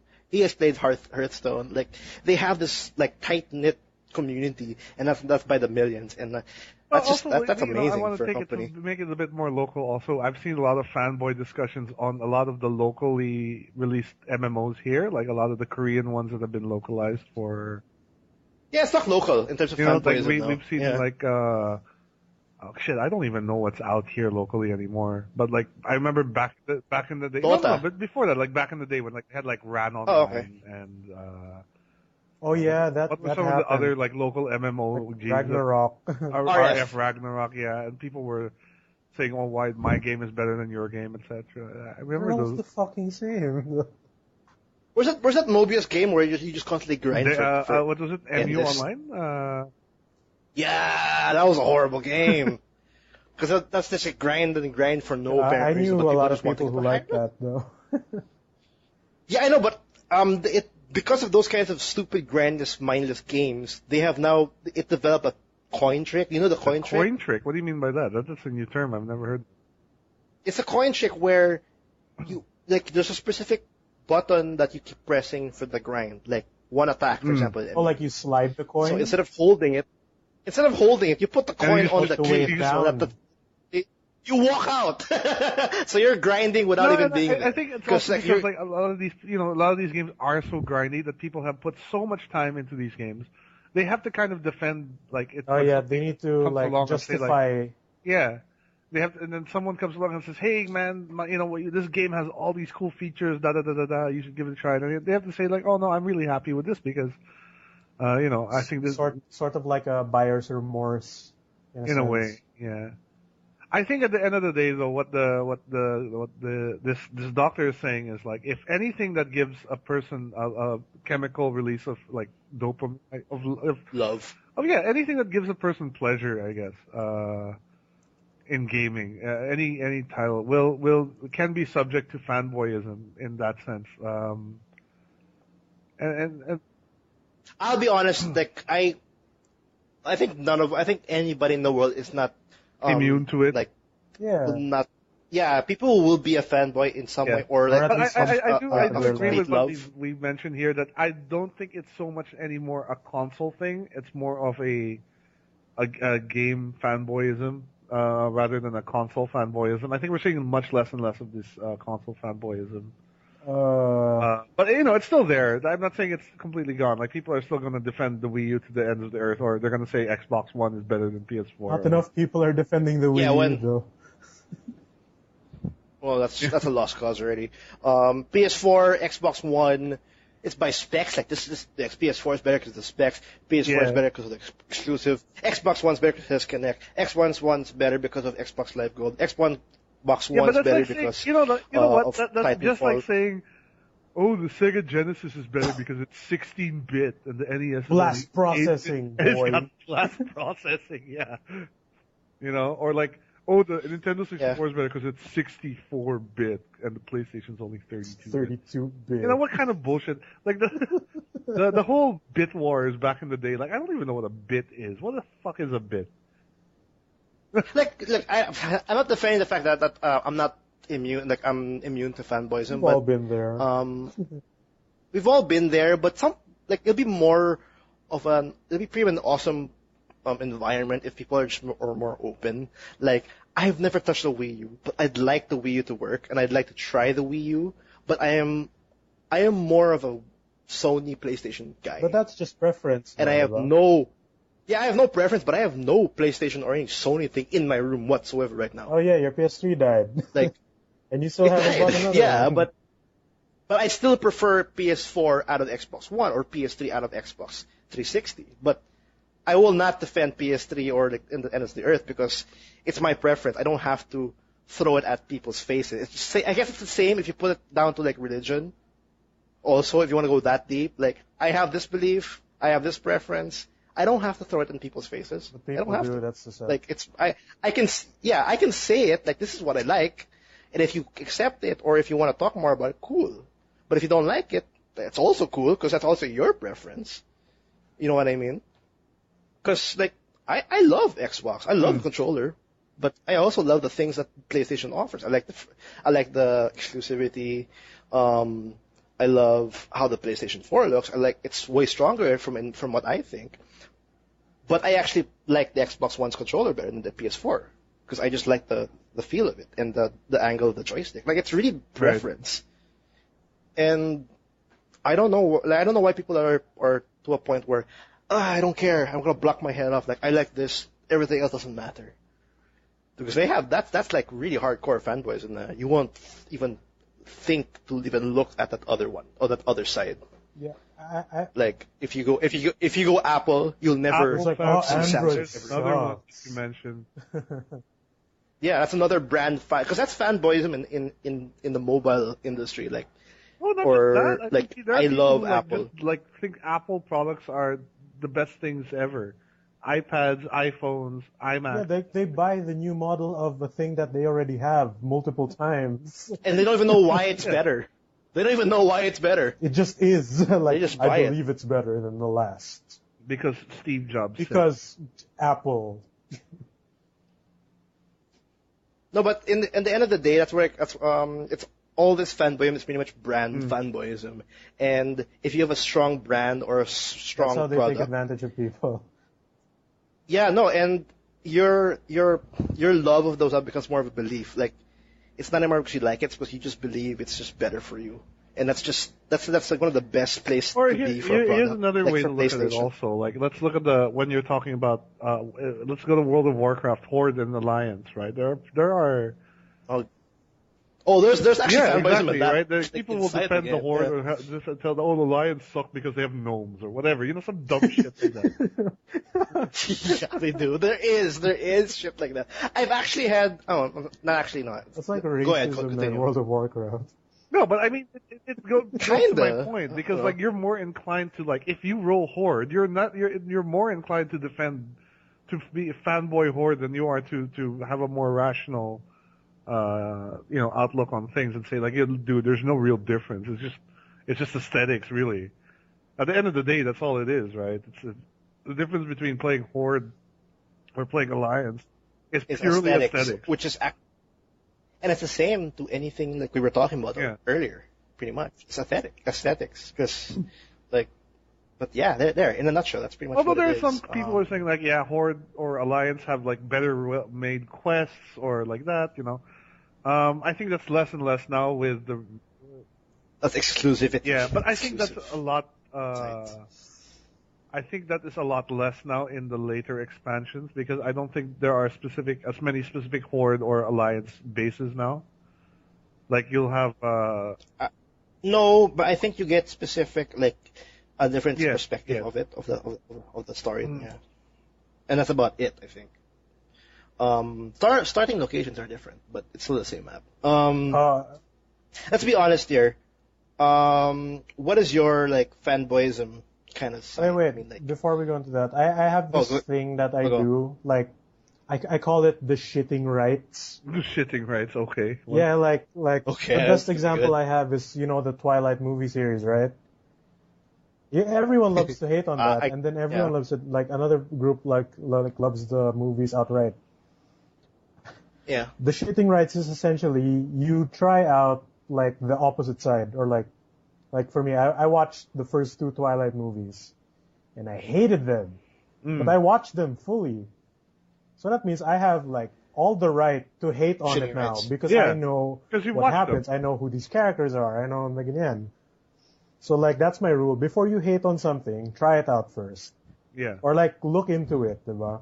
Learn more about it. True. Then you can hate on it all you want and give accurate like reasons and descriptions why you hate this And or that. actually, what I've noticed also, it's Twilight. You bring up Twilight, and one thing I can think of there is it's not so much hating on the material itself. It's not so much hating on the films or the books, but it's the fan base that surrounds it that just weirds me out. Oh yeah. Yeah, it's always like that. And then, based on what happens, it just like becomes more. It's always like a fanboy versus hater Yeah. Or, argument. There's always haters Or like versus if you just fanboys. disagree, And they'll say, "Oh, you're a hater." Like God, you're a hater, we're not and friends then like, anymore. and then the fanboy person just divides the two, and then also it's And like these he has two, a wall and then that they just keep all multiplying. reason is gone. Yeah, and that's actually cool. Yeah, that's actually an awesome way of doing it. Like before you shit on something, you might as well try it first, and then you have actual rights to, take a dump on it or just throw it out the window and just say what you want to say about it. Because there's a lot of people who just say shit and they just never tried it once or even at all. Like I guess for me, like I don't like Apple because everybody likes Apple, but I never actually had an Apple product. Like I'm talking about years ago when Apple was like rising, and then like I should try it first and see why it was up. Like that's another thing that we kind of still do. I mean, we like no matter what, we still want to hate on it even though we haven't tried it. Like Miggy has a good point. Like I haven't watched Twilight, but I kind of don't want to watch it. But at least you have like some form of rationality between like hating on it blindly. Well, yeah, because they have vampires and they glitter. That's my rationale to it. I don't know why I don't Really like it bad, already. no talaga. Yeah. Well, anyway, before we close into this, what is your like guilty fanboy-ish? What's my 'Cause guilty like we were fanboy-ism? saying, like what we were saying, like no one's immune to being a fanboy, and as much as we don't want to be, as much as we want to be like Yeah. open and like seeing both sides. At one point, we still went to that point Well, where I we kind can of give you defended an it as a example fan. of my youth, where I was a hardcore Nintendo fanboy, and I was like, I thought Sega was like complete crap. Oh, Nintendo. Yeah, Nintendo but versus that was Sega-ish. primarily because I didn't own a Genesis. I owned a family computer, NES, and the Super Nintendo. So for me, it was I was just very loyal to the brand because I loved my Super Nintendo to death. I played that thing for so many hours. I can't imagine. So when people started bringing up, hey, have you seen this new Sonic thing? Like I was like, oh fuck, that looks like shit.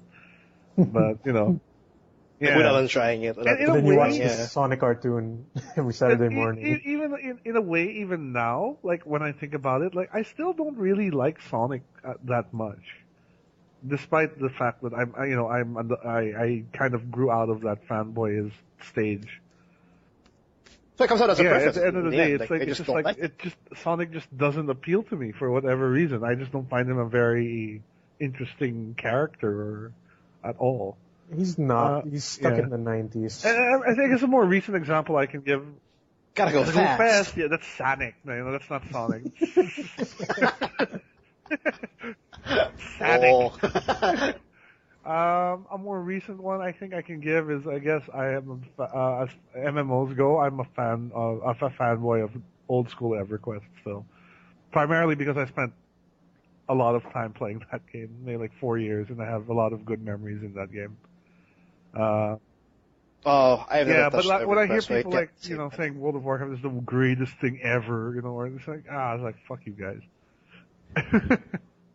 That's not to say I didn't enjoy World of Warcraft. I mean, I did, but my formulative years in the MMO space were all on EverQuest. But for the majority of people, was on World of Warcraft. So, in a way, I can sort of understand where that love comes from. It just so happens mine was not from World of Warcraft, and Yeah. that's for is that me. it? Yeah. Yeah. For me, like I'll go with mine. I think the biggest fanboys. I think in my younger years, it was the golden age for Japanese RPGs, where no matter what, I don't know why, but I just loved the Final Fantasy series at the time. At the time, I loved the Final Fantasy series. Like, I love Final Fantasy VII. Yeah, so does everyone else. So does everyone else, I know, but like when you say Breath of Fire 3, Xenosaga, you tend to block the other RPGs out. Yeah, because like that's a great game. That's another amazing game, like very iconic game in that area. And then everybody like, because I've had like two friends that were like Breath of Fire fanboys, and then I was like I was only like Final Fantasy 7, Final Fantasy 8, and then I never played Breath of Fire, and just it's the same formula where I was just more fanboys because I've played this game countless times. Because I think I've played Final Fantasy 7 twice, maybe. Well, I was young, and for me that's a lot already. Because that's like 60 hours of your 40 life hours. Twice. Yeah, and that's times 2. So, and then people talk about Breath of Fire, and then I start saying, it's shit, because it's like, look at the graphics, because this one's 3D, but it's kind of polygons, but it's not sprite-ish anymore.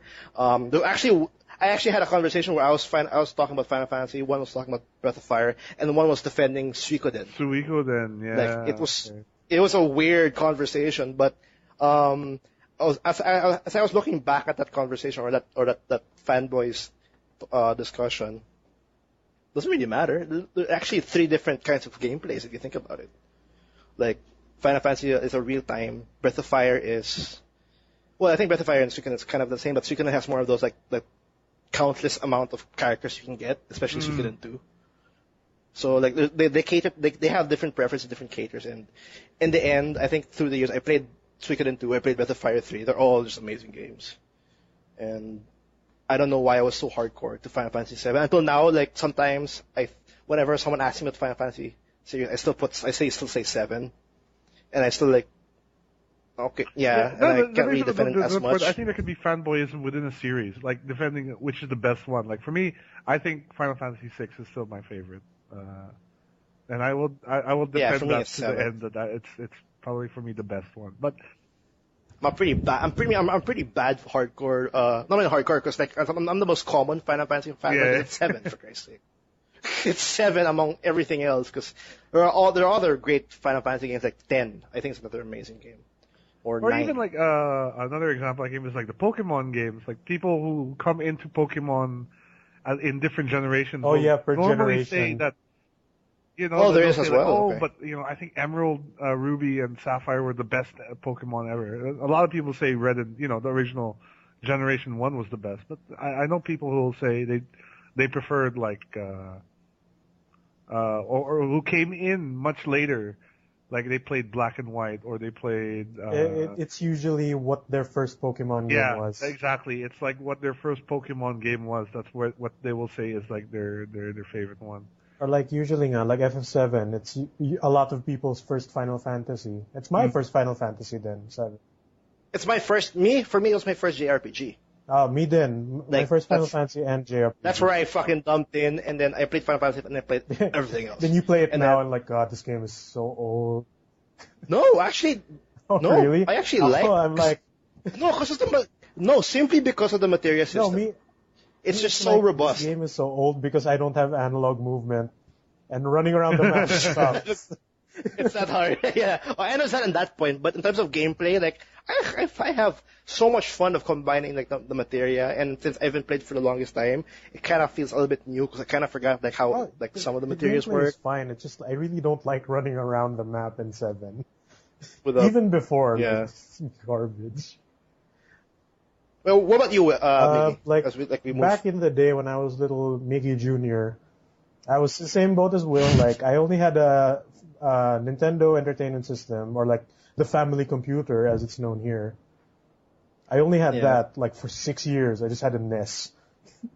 I skipped the generation of game consoles.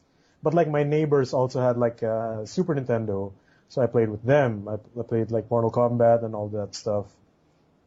And like the original Sonic never appealed to me, not because like it's a Sega thing, but like it just looked like butt. I don't know. Like I didn't like the art style. And like no one likes Sonic. I like Sonic now, even though like a lot of the games suck.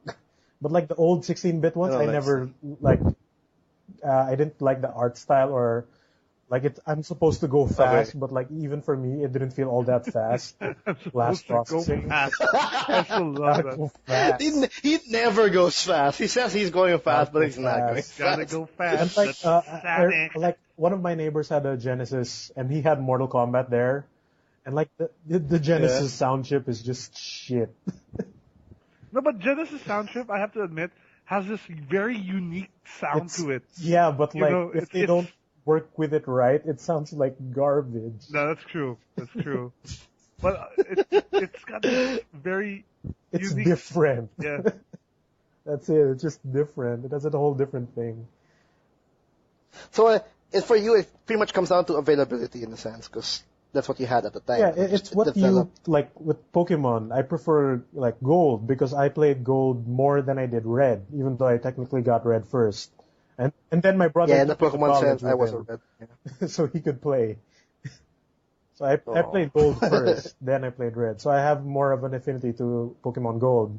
Or like the PS1. I like the PS1 more because I didn't have a N64. Right?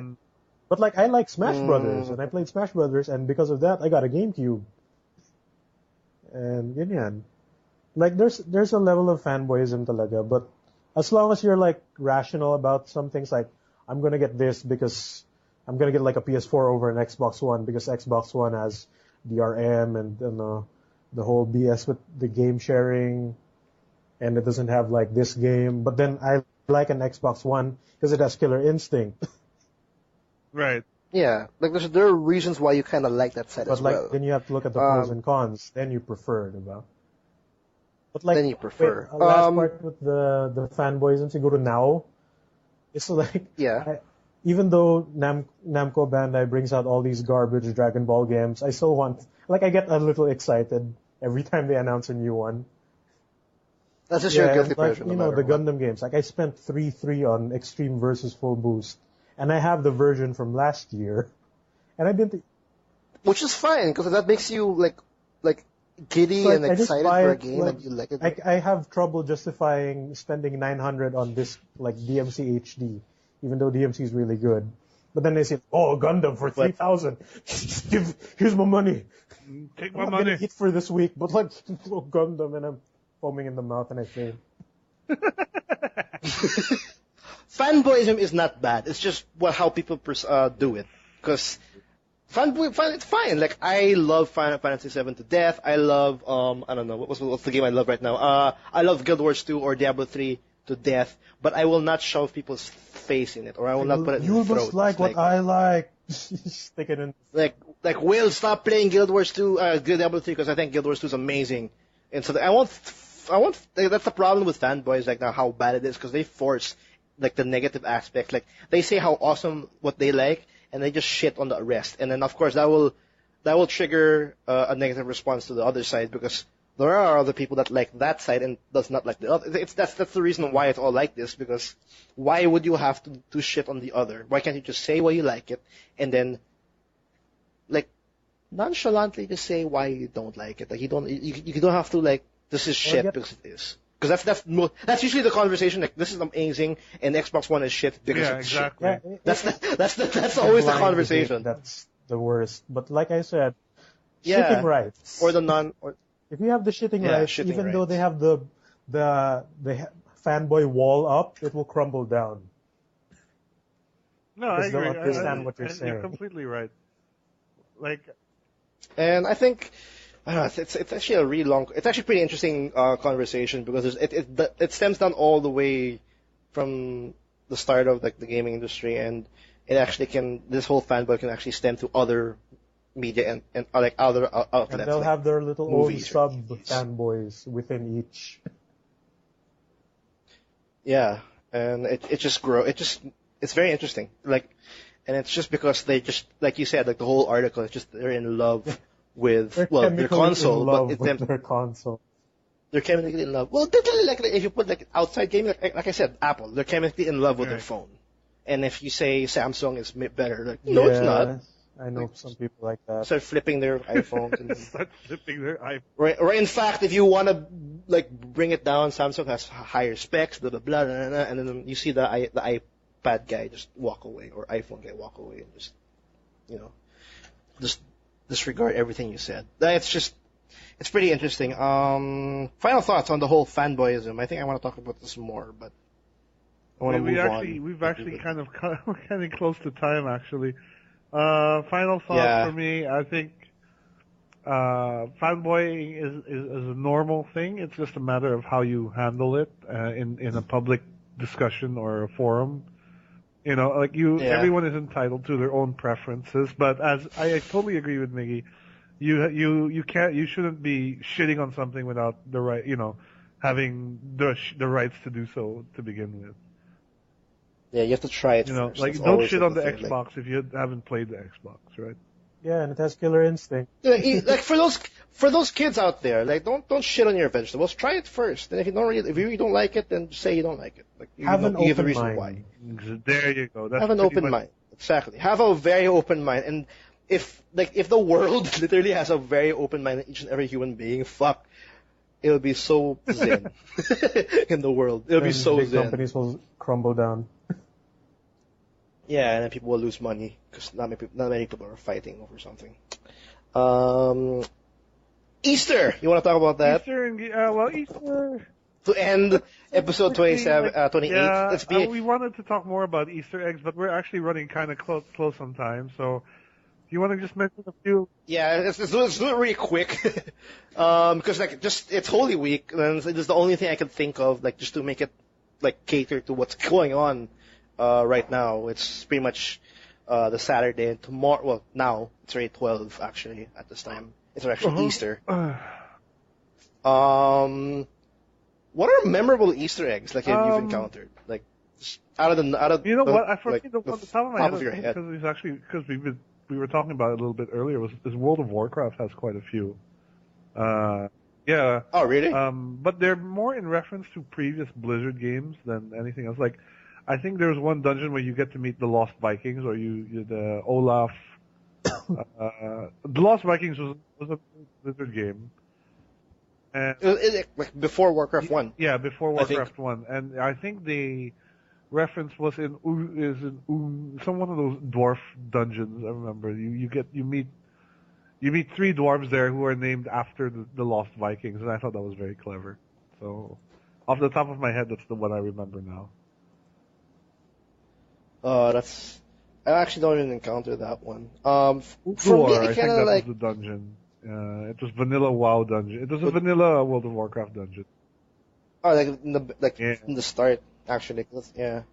The one thing I kind of thought was really cool, which is out of nowhere really, was in Borderlands 2.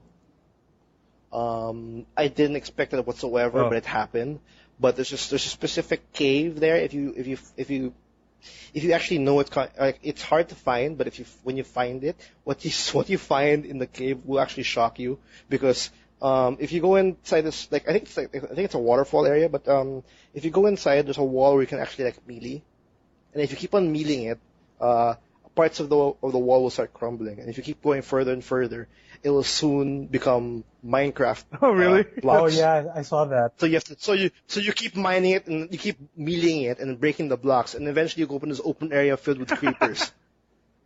So you have to fight creepers, and I think that's pretty awesome. All of a sudden it's a Minecraft Easter. Pretty cool. I said, holy shit, that's actually pretty awesome. Minecraft All of a sudden, graphics fun. yeah, it's legit Minecraft graphics. It's you just chip away some parts of the Borderlands part, and all of a sudden you see blocks. And then when you break that up, all it's creepers. Not like faux Minecraft blocks. It's actually Minecraft blocks. It's actual Minecraft graphics. That was out of the, because I didn't expect that at all. To have a Minecraft reference on a Gearbox software game. I think that's pretty cool for me. What about you, Migs? My favorite one is the heart of Liberty City in GTA 4. Yeah, the sort of Statue of Liberty in GTA 4, since it's like a faux New York. Yeah. There's a door that you can phase through in a area you can't normally access. It's like a ledge higher up, so you have to jump off a chopper to get to that door.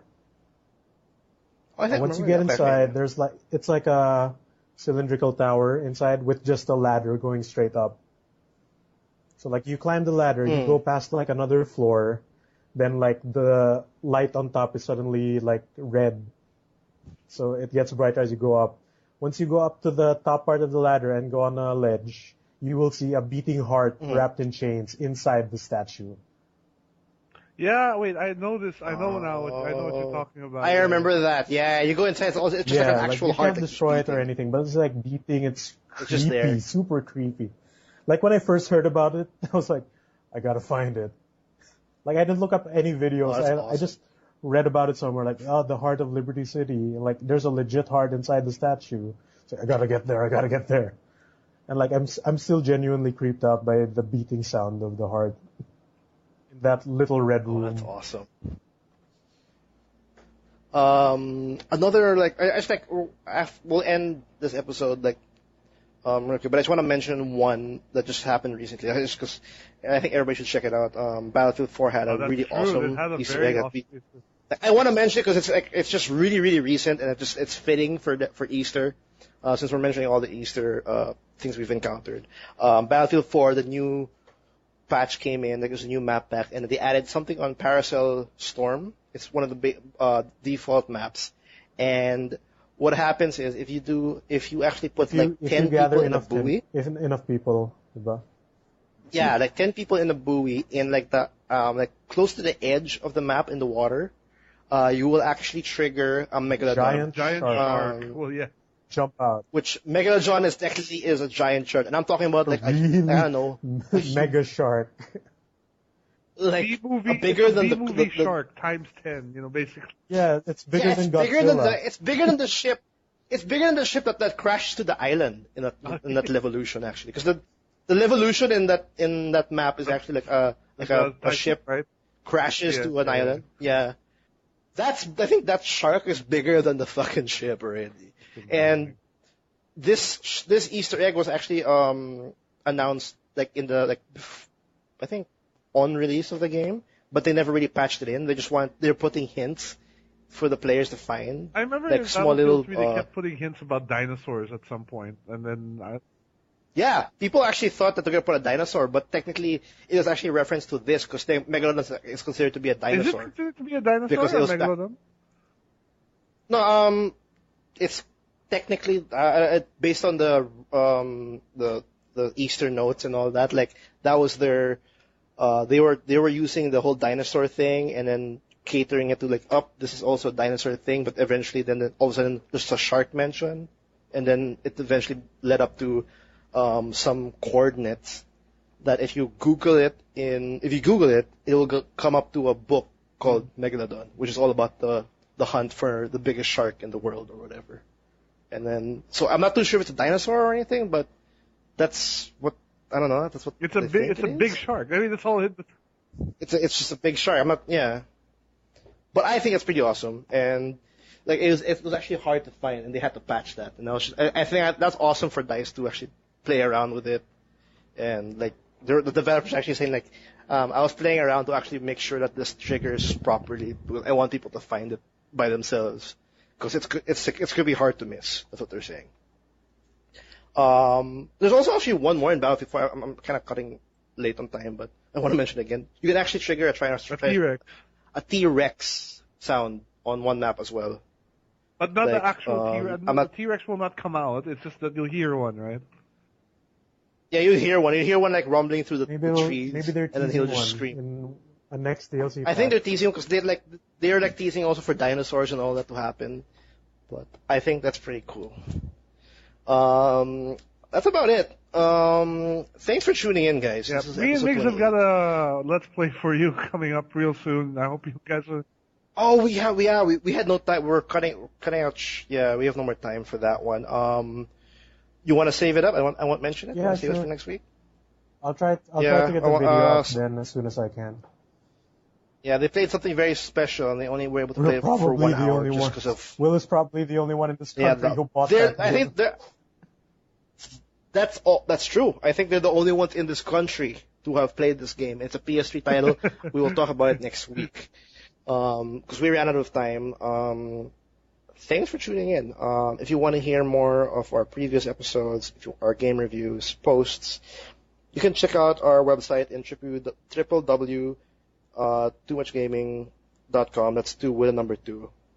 If you want to check out our videos, let's plays, video reviews, or video format of this podcast, apparently Miggy likes, he dishes that out every now and then for our YouTube channel. It's the TMG blog. Am I right? Why have you not TMG memorized blog that channel. yet? I don't know why I'm having a hard time. I always I always do it every time I do that. TMG blog.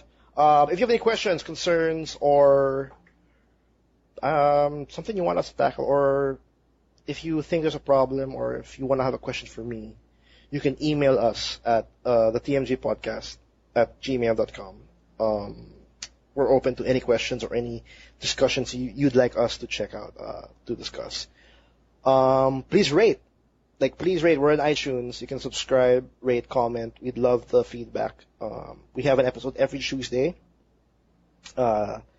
Tuesday around early morning. I kind of edit this around late Monday. And I think so far it's been out every morning on a Tuesday. That's about it.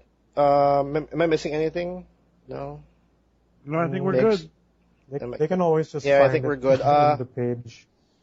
Yeah, descriptions on all the info you need will be at the descriptions below. So thanks for listening in. We'll see you guys next See you week. guys next week. Yeah. See ya. Take care. Bye. Bye. Bye. Woo.